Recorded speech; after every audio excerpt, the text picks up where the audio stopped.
Hello students, हम लोग शुरू कर रहे हैं एक फिर से नया टॉपिक जो पुनः 5 नंबर का ही है। उसी का टॉपिक है, छोटा टॉपिक है और इसमें बड़े प्रश्न नहीं बनते हैं। 2 या 5 नंबर के प्रश्नों को ही अब हम पढ़ रहे हैं। तो हमने पढ़ा था न्यायपालिका। तो भारत की सरकार की जो हमारे 3 प्रमुख अंग हैं, व्यवस्थापिका, कार्यपालिका और न्यायपालिका, उसे हम बखूबी जानते हैं। फर्स्ट ईयर में हमने इसको तीनों को अलग अलग लेसन के रूप में पढ़ा है। तो क्या है व्यवस्थापिका और क्या है कार्यपालिका और क्या है न्यायपालिका, इसे आप जानते हैं। इसकी कार्य और शक्तियों के बारे में भी आप लोग पूरा ज्ञान रखते हैं। तो फिर से एक शॉर्ट में एक बार बता देती हूँ कि व्यवस्थापिका, जिसे संसद भी कहा जाता है, तो व्यवस्थापिका संसद का प्रमुख कार्य कानूनों का निर्माण करना होता है।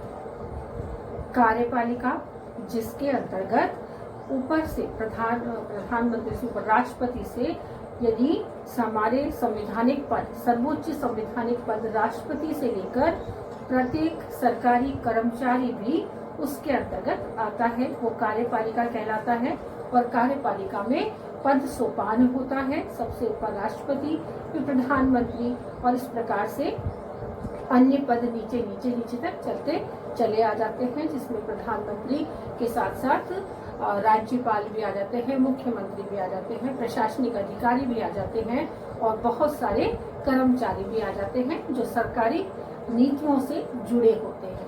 तो वह कार्य है कार्यपालिका का कि जो कानून व्यवस्थापिका ने बनाए हैं उन कार्यों को क्रियान्वित करने के लिए कार्यपालिका की आवश्यकता पड़ती है। तो कार्यपालिका उन समस्त कार्यों को करता है। तीसरा प्रमुख भाग है न्यायपालिका, जो व्यवस्थापिका और कार्यपालिका से बिल्कुल अलग होता है।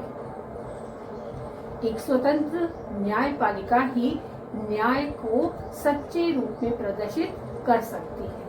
तो इस रूप में हम देखते हैं कि किस प्रकार से भारत की न्यायपालिका को दोनों अंग, जो सरकार के दोनों अंग हैं, व्यवस्थापिका और कार्यपालिका से पूर्णतः पृथक रखा गया है, क्योंकि न्याय की सर्वोच्चता ही किसी भी राष्ट्र को अपनी उच्चता का एहसास दिलाता है कि यदि व्यवस्थापिका ने जो कानून बनाए वो हो सकता है राष्ट्रहित के मामले में हो या किसी अन्य मामले में हो सकते हैं। कार्यपालिका ने जिन कानूनों को लागू किया हो सकता है वो कार्य राष्ट्र के हित में हो, नागरिकों के हित में ना हो, ऐसा भी हो सकता है। लेकिन न्यायपालिका, जो व्यवस्थापिका और कार्यपालिका में तो घनिष्ठ संबंध होता है, लेकिन न्यायपालिका पूर्णतया स्वतंत्र होती है और स्वतंत्र होने के साथ साथ वो निष्पक्ष न्याय में सदैव विश्वास करती है। इसलिए प्रत्येक संविधान के अंतर्गत प्रत्येक राष्ट्र में न्यायपालिका को एक उच्च दर्जा दिया गया है और साथ ही साथ उसको व्यवस्थापिका और कार्यपालिका से पूर्णतः अलग रखा गया है, ताकि न्याय निष्पक्ष बना रहे और जनता का उसमें विश्वास बना रहे। जैसे हम लोग कई जैसे उदाहरण देखते हैं, जैसे मूवीज में देखते हैं, सीरियल्स में देखते हैं कि झूठे बयानों पे या झूठे आरोप लगाकर कभी भी ऐसा किया जाता है कई बार कि जो सच्चा इंसान होता है उसे गलत साबित करने के लिए ऐसी कार्यवाहियां होती रहती हैं। लेकिन उस समय न्याय का जो रूप है वो और भी अधिक रूप में उभर कर आता है, क्योंकि सत्य स्वयं प्रकाशित होता है, उसे किसी भी एविडेंस की आवश्यकता नहीं होती। तो यही है न्यायपालिका का प्रमुख कार्य, प्रमुख प्रमाण कि वो जो भी न्याय करता है वो इस रूप में करता है कि जनता का उस पर विश्वास बना रहे और वो कार्य अधिक से अधिक सफलतापूर्ण कर सके। तो उसी न्यायपालिका का एक नया रूप फिलहाल कुछ ही वर्षों में हमारे समक्ष उपस्थित हुआ है, क्योंकि हम ये जानते हैं कि न्यायाधीशों की संख्या भारत में बहुत ही कम है और न्यायाधीशों की संख्या कम होने की वजह से और जनसंख्या बहुत ज़्यादा है और मुकदमे भी आए दिन बढ़ते ही जा रहे हैं। तो न्यायपालिका में लगातार जो है फाइलों की या मुकदमों की एक लंबी लिस्ट तैयार होती जा रही है और वो लिस्ट बढ़ती ही जा रही है। और न्याय कई बार इतना अधिक लंबा, क्योंकि हमारी जो प्रक्रिया है न्यायिक प्रक्रिया वो थोड़ी धीमी और जटिल है, तो जटिल और धीमी प्रक्रिया की वजह से जो न्याय है, न्याय की गुहार करने वाला व्यक्ति जो है वो कई बार इतने अधिक संकटों से गुजरता है कि वो उस संकटों को सहन नहीं कर पाता और इस दुनिया से विदा ले लेता है। कई बार ऐसा होता है, लेकिन कई बार ऐसा भी होता है कि जो झूठे आरोप लगाए जाते हैं या जो आरोपी होते हैं वो बड़े राजनीतिज्ञों से उनकी साठगांठ होती है और बड़े राजनीतिज्ञों से उनकी साठगांठ होने की वजह से आरोपी तो खुले घूमते हैं और जो निर्दोष व्यक्ति है होता है उसे सलाखों के पीछे डाल दिया जाता है, जिसकी वजह से उससे वो सजा सहन करनी पड़ती है जो गुनाह उसने कभी किया ही नहीं। तो ऐसा जब हमारे सामने प्रत्यक्षतः दिखाई देता है तो उसी के लिए एक नई प्रक्रिया सामने आई है जिसका नाम है न्यायिक सक्रियता। तो न्यायिक सक्रियता का एक जो नया प्रारूप हमारे समक्ष है वो न्याय को ही रिलेट करता है और न्याय के रिलेट करने में लेकिन एक्टिवली कि बहुत जल्दी उसका परिणाम हमारे समक्ष उपस्थित हो जाए। कि जब हम देखते हैं कि भारत में जनसंख्या का विस्तार इतना ज़्यादा होता चला जा रहा है और जो मुकदमे हैं उनकी संख्या भी लगातार बढ़ती जा रही है, लेकिन न्यायाधीशों की संख्या में कोई बहुत अधिक वृद्धि नहीं हो पा रही है। तो इसकी वजह से एक नया प्रारूप तैयार किया गया और उसी को रिलेट करता है न्यायिक सक्रियता। तो न्यायिक सक्रियता न्याय को बढ़ावा देने के लिए, न्याय की गतिशीलता को बनाए रखने के लिए और न्यायिक मिसालों को और भी अधिक प्रभावी रूप में प्रस्तुत करने के लिए इसको बनाया गया है। तो न्यायिक सक्रियता की शुरुआत अमेरिका से हुई थी। जैसा हम जानते हैं कि हमारे इस विषय की शुरुआत भी अमेरिका से हुई है। हमें हर टॉपिक में कहीं ना कहीं अमेरिका को रिलेट करना पड़ता है, क्योंकि अमेरिका विश्व की महानतम शक्ति तो है ही, लेकिन जो राजनीति विज्ञान की शुरुआत हुई है वो भी अमेरिका से ही हुई है। हमने फर्स्ट ईयर में पढ़ा था कि राजनीति विज्ञान को अलग विषय का दर्जा देने में सबसे पहले अमेरिका ने ही उसको अलग दर्जा दिया था, कोलंबो विश्वविद्यालय ने, और भारत में ये बाद में आया था। तो उसी प्रकार न्यायिक सक्रियता शब्द को भी सबसे पहले अमेरिका में 1947 में शुरुआत हुई इसकी, और आर्थर स्लेसिंगर जूनियर जो एक इतिहासकार थे, आर्थर स्लेसिंगर जूनियर जो एक इतिहासकार थे अमेरिका के, उन्होंने इस विषय को सबसे पहले चुना, चिन्हित किया और इस नाम को बहुत अधिक प्रभावी बनाया। कि किस रूप में इसे न्यायिक सक्रियता को और अधिक प्रभावी बनाया जाए, इसकी शुरुआत की। इसके बाद में भारत में ये 1970 में आया। वहाँ पर तो हमारा देश आज़ाद हुआ था 1947 में, तभी न्यायिक सक्रियता की शुरुआत हो गई थी अमेरिका में। और दूसरी बात जब हम करते हैं, भारत में ये 1970 में आया, जिसमें भारत के जो न्यायाधीश थे, मुख्य न्यायाधीश, न्यायमूर्ति वी.आर. कृष्णा अय्यर, न्यायमूर्ति पी.एन. भगवती, न्यायमूर्ति डी.ए. देसाई, न्यायमूर्ति ओ. चिन्नप्पा रेड्डी, इन लोगों ने मिलकर एक सामूहिक प्रयास से न्यायिक सक्रियता की प्रक्रिया को आगे बढ़ाया। और इस प्रक्रिया का ही हिंदी एक PLI जो हम कहते हैं, पब्लिक इंटरेस्ट लिटिगेशन, जो है आरोप जो लगाए जाते हैं, जनहित याचिका के रूप में जो आरोप लगाए जाते हैं कि लोगों के सार्वजनिक हित के लिए यदि किसी पर आरोप लगाया जाता है तो उस आरोप को न्यायिक सक्रियता के द्वारा और भी अधिक प्रभावी बनाया जा सकता है। तो फिर से हम इसको थोड़ा सा शॉर्ट में दोबारा से समझ लेंगे कि न्यायिक सक्रियता न्याय को बढ़ावा देने के लिए, न्याय की गतिशीलता को बढ़ाने के लिए, न्यायिक मिसालों को और अधिक प्रभावी बनाने के लिए अमेरिका द्वारा 1947 में शुरू किया गया या इसकी शुरुआत हुई, जिसे अमेरिकी इतिहासकार आर्थर स्लेसिंगर जूनियर के द्वारा किया गया था। यानी इनकी शुरुआत आर्थर स्लेसिंगर जूनियर के द्वारा इसकी शुरुआत हुई और भारत में ये 1970 में आया।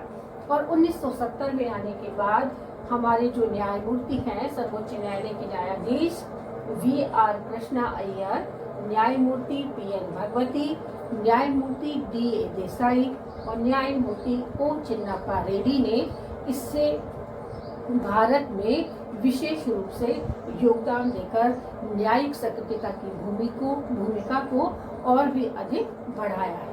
तो ये हुआ इसका सामान्य परिचय, जिसे हम पुस्तकों में किस रूप में लिखा गया है, अलग अलग विद्वानों ने, अलग अलग राजनेताओं ने न्यायिक सक्रियता के बारे में क्या कहा है, उसे अब हम पढ़ेंगे।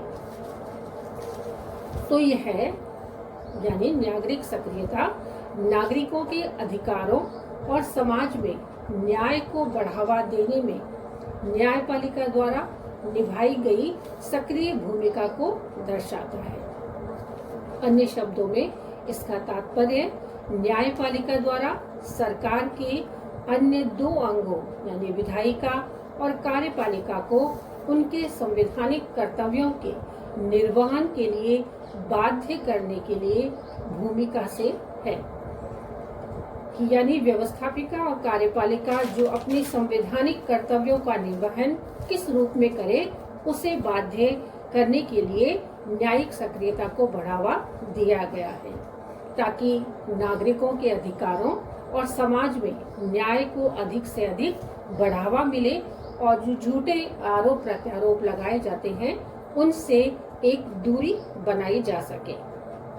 न्यायिक सक्रियता को न्यायिक गतिशीलता के रूप में भी जाना जाता है। यह न्यायिक संयम का विरोधी है कि कई बार हम कुछ ऐसे डिसीजन होते हैं जिन्हें हम संयम के रूप में चलो ठीक है छोड़ देते हैं, तो वो न्यायिक संयम का विरोधी है। ये न्यायिक सक्रियता न्यायिक शक्ति का प्रयोग करने का एक तरीका है जो न्यायाधीशों को सामान्य रूप से प्रगतिशील और नई सामाजिक नीतियों के पक्ष में न्यायिक मिसाल के लिए अधिक प्रभावी या अधिक कड़ाई से पालन करने के लिए प्रेरित करता है। कि न्यायिक सक्रियता क्या करता है, शक्ति का प्रयोग करने का एक तरीका है जो न्यायाधीशों को अधिक प्रगतिशील और अधिक सामाजिक नीतियों के पक्ष में न्यायिक मिसालों को अधिक प्रभावी ढंग से अधिक प्रभावी बनाने के लिए प्रेरित करता है। न्यायिक सक्रियता निर्णयों के माध्यम से व्यक्तिगत अधिकारों की रक्षा या विस्तार की न्यायपालिका की प्रथा जो स्थापित मिसाल से अलग हो के लिए प्रेरित करता है। न्यायिक सक्रियता की अवधारणा लोकहित याचिका यानी जनहित याचिका PLI की अवधारणा से निकटता से संबंधित है। जो अभी हमने पढ़ा कि PLI पब्लिक इंटरेस्ट लिटिगेशन की जो अवधारणा है जनहित याचिका, उसी से प्रेरित होकर न्यायिक सक्रियता में अपना प्रभावी रूप दिखाती है। तो न्यायिक सक्रियता की जो अवधारणा है वो लोक हित याचिका और PLI अर्थात की अवधारणा के काफी निकट है और यह सर्वोच्च न्यायालय की न्यायिक सक्रियता है जो PIL का उदय का कारक है। जनहित याचिका न्यायिक सक्रियता का परिणाम है और PIL न्यायिक सक्रियता का सबसे लोकप्रिय रूप या अभिव्यक्ति के रूप में जाना जाता है। न्यायिक सक्रियता अमेरिका में उत्पन्न हुई एक अवधारणा है जिसे 1947 में अमेरिकी इतिहासकार आर्थर स्लेसिंगर जूनियर के द्वारा प्रयोग में लाई गई। भारत में 1970 के दशक में 1970 के दशक के मध्य में न्यायमूर्ति V.R. कृष्णा अय्यर, न्यायमूर्ति P.N. भगवती, न्यायमूर्ति D.A. देसाई, न्यायमूर्ति O. चिन्नप्पा रेड्डी के द्वारा न्यायिक सक्रियता की नींव रखी गई। न्यायिक सक्रियता के पक्षधरों का मानना है कि न्यायाधीशों को उन मामलों में अपने व्यक्तिगत ज्ञान का उपयोग करने का अवसर प्रदान करती है जहां कानून संतुलन प्राप्त करने में विफल हो जाता है। तो जब हम न्यायिक सक्रियता को इतना पढ़ते हैं तो हमें ज्ञात हो जाता है कि किस रूप में न्यायिक सक्रियता एक विशिष्ट कार्यवाही के रूप में सामने आती है, और विशिष्ट कार्यवाही के रूप में जो ये हमारे न्यायमूर्ति हैं, जो हमारे न्यायाधीश होते हैं, उनके सामने एक नई मिसाल पैदा करती है। तो न्यायिक सक्रियता के पक्ष और विपक्ष दोनों में कहीं ना कहीं हम देखते हैं हर पक्ष के हर पहलू जो भी कार्य हम करते हैं उसके पक्ष में भी वोट डाले जाते हैं, विपक्ष में भी। तो कुछ पक्षधरों का ये मानना है कि जहाँ कानूनी कार्यवाही कहीं ऐसा होता है कि कानूनी कार्यवाही जो होती है वो कुछ जगह सीमित हो जाती है, संकुचित हो जाती है। जो हमें दिखाई दे रहा है वो कानून के दायरे से कहीं अलग होता है कि कानूनी कार्यवाही एक लिखा गया संविधान में जो लिखे गए शब्द हैं, लेकिन व्यवहारिक में जब हम देखते हैं कि व्यवहार में वो कानून उपयुक्त नजर नहीं आते, तो ऐसे समय में न्यायिक सक्रियता द्वारा इन सर्वोच्च न्यायालय के न्यायाधीशों को अपने ज्ञान का उपयोग करके एक ऐसी मिसाल पैदा करने का मौका देता है जिससे ये न्यायिक सक्रियता एक मिसाल बन जाता है, और सालों उस मिसाल की वजह से कई सारे मसले आसानी से हल हो जाते हैं। कई बार न्यायिक सक्रियता न्यायिक सक्रियता की वजह से सार्वजनिक शक्ति लोगों को नुकसान पहुंचाती है, इसलिए न्यायपालिका के लिए सार्वजनिक शक्ति के दुरुपयोग को जांचना आवश्यक हो जाता है। कई बार ऐसा होता है कि सार्वजनिक शक्ति मिलकर क्या करती है, सार्वजनिक हित को नुकसान पहुंचाती है।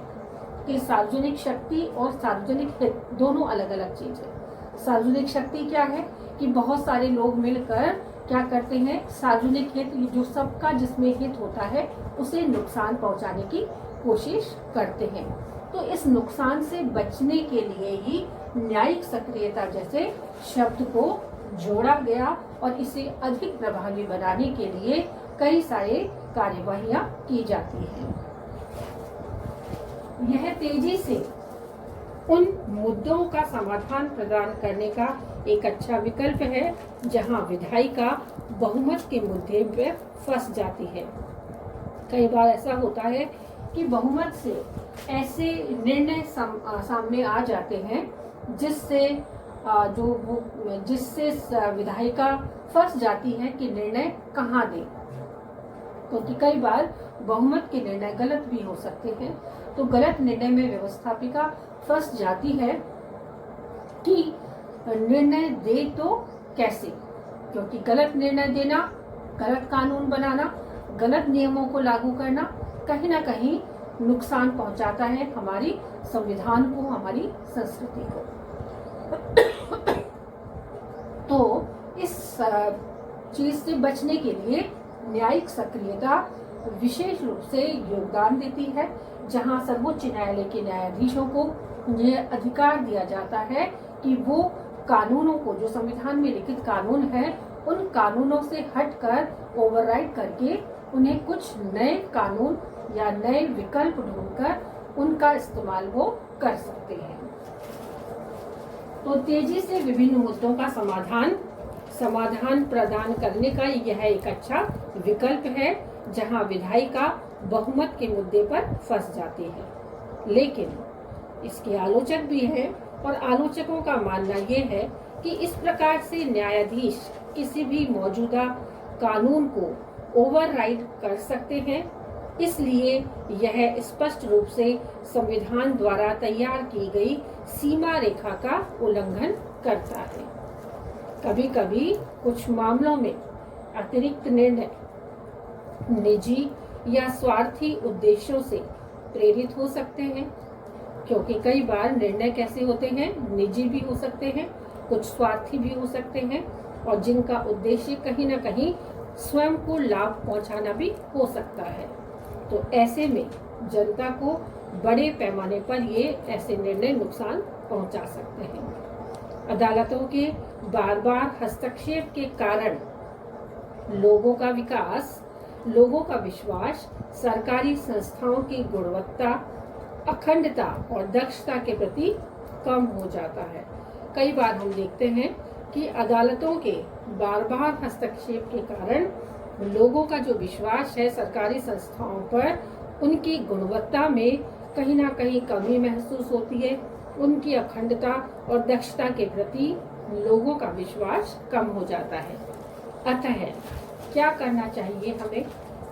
अतः स्पष्ट है कि हमें संतुलन बनाए रखने की आवश्यकता है और संतुलन बनाए रखने के लिए न्यायिक अनुशासन पर विचार करना चाहिए और कानून बनाना और कानूनों के बीच अंतर को भरना। कि कानून बनाना अलग चीज है और कानून अलग चीज है। तो दोनों के बीच का जो अंतर है उसे भरना विधायिका का ही कर्तव्य है और इसे उचित तरीके से लागू करना कार्यपालिका का कार्य है।